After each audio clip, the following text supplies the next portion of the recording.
Henry Mason Jr., this is a vlog. This is my first vlog. We're going to do this every day, 5 days a week.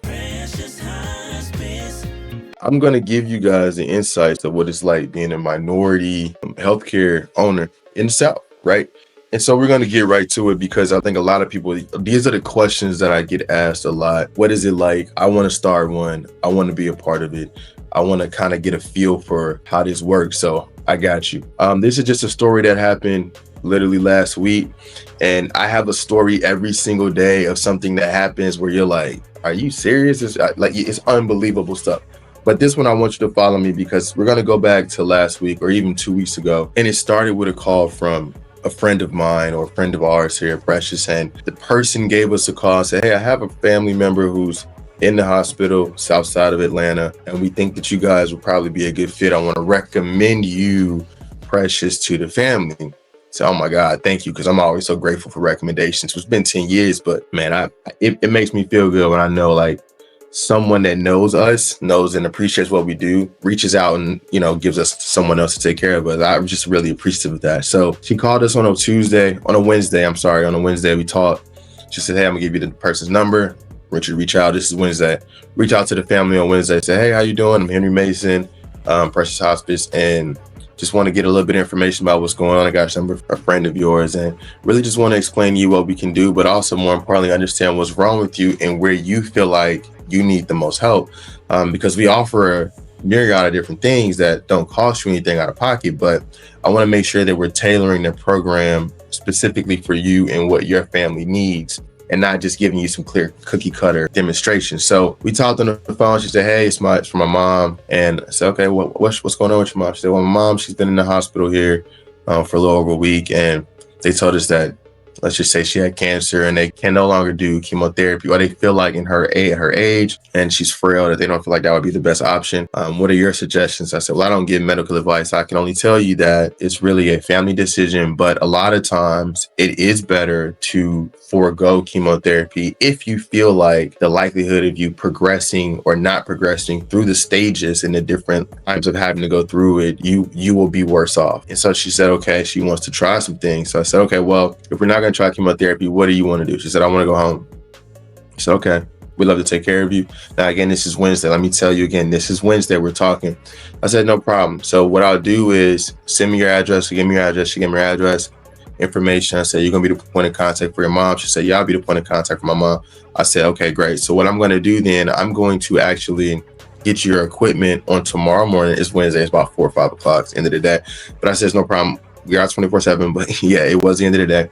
I said, we'll get your equipment first thing in the morning. She said, oh my God, it's fantastic. I said, I'll call you just to verify because we like to know someone's there before we send someone out, which makes sense. We send someone out with the equipment and everything. You're not there to receive it. We can't get in the house. It becomes a whole thing. We got to take it back and come back and forth. So she said, okay.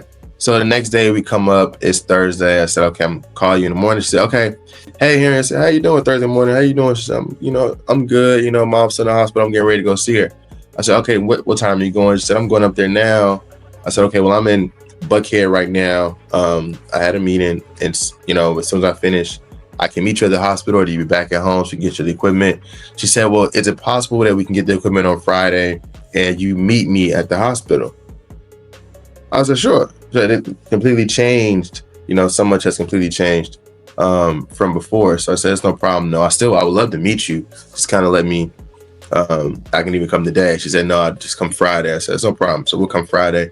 So go bypass Thursday. Friday morning, I give her a call about 8:30, just checking what time she's going to be there. She doesn't answer. Call again about 9. She doesn't answer. I call again about 9:30. Because I know a lot of times you say, well, why are you bugging her? I'm not bugging her. When she's going through this with her mom and her parents and her family, what happens sometimes is that they don't have their phone, or it could be a moment of down where they're not feeling great. And you actually want to be there for them. That's just how we look at it here. So that's what I really want to do, is be there for my family. So we go about it for a while, and then I catch her about 9:30. She said, I'm at the hospital. I said, no problem, on the way. I'm actually going to bring a nurse with me. She said, you're going to bring a nurse to the hospital? I said, yeah, because we have the H&P, we look at these things and we know what's going on in history, and her history report is her H&P. So we know what's going on, but I really want to be able to have a nurse look at you, because I'm not a nurse. And I think when a nurse comes in, she can give you a true depiction of what's going on and truly explain the clinical side of hospice and what it looks like. So we're walking into the room. The door is open. We get to the hospital. I drive out there. It's about 50 minutes from Buckhead. So yeah, it's about 50 minutes. So let's call it 50 minutes. I get there to the hospital. Well, the nurse is with me. It gets there. We go into the room. The door is open. And if you ever go to a hospital room and there's more than one person in the room, or even if there is just one person, sometimes they have a sheet. It's like a curtain, if you will, in the front of the door. So we go in and she's on the phone. The lady's on the phone. I never seen her in person, but she's on the phone. Now, where it got interesting was because I have heard the voice on the phone before. I knew exactly who she was. I knew what company she worked for. And normally what ends up happening in these cases is what happened. So let me tell you what happened. So we walk in, she's on the phone, and she doesn't realize, or maybe she just does realize, her phone, the volume is up very loud. And so she's talking to the person on the other end, and it literally, it's like a godsend. And this is why it's so important to take people with you, because otherwise no one would believe some of the stuff that I tell you. The nurse hears it out here. She says, oh, the guy just walked in. And on the phone, you can hear you. She says, oh, he's black, isn't he? Look at the nurse. She looks at me.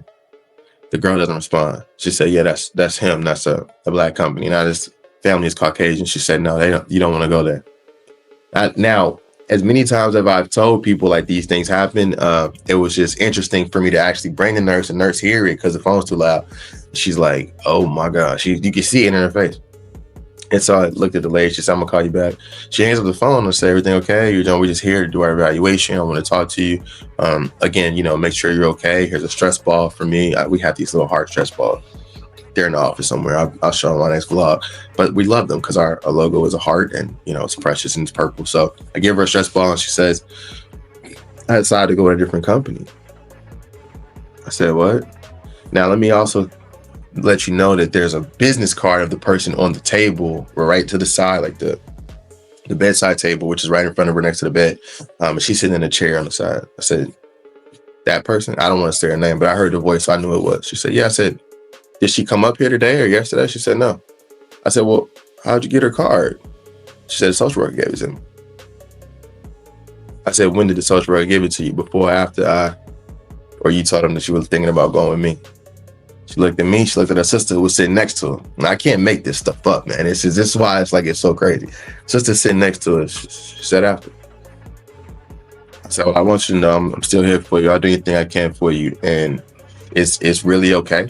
I'll do anything I can for you. It's okay. And in the event you change your mind, just let me know because I want to make sure that we can help you. But this is just an everyday thing. So what we're going to do is share these stories because I want you to hear them, understand them, see what's happening with us and why it's so important that we continue to spread the word that there is a different hospice out here. There's one that's different and it's doing it the right way. So I don't know why that case manager would slide that card to that lady. I don't know why God put it on the timing for me to walk in and to hear the phone conversation or for me to walk in and see that card on that bedside table, but he did. And the only reason I can think of is because he wants me to share that story. Because there's a lot of entrepreneurs who look like me who are in this space who are going to experience certain things like that, but are afraid to tell their stories. And I think it's important that we start telling our stories. So what we can do, you can reach out to me, 470-878-5051. Call me anytime. Tell me your story. I'll get you on a vlog. We'll do one together. But we're going to continue to tell our stories because I have so many of them and they happen to me every single day that I think it's truly important that I get this stuff out. So we're going to continue to do that.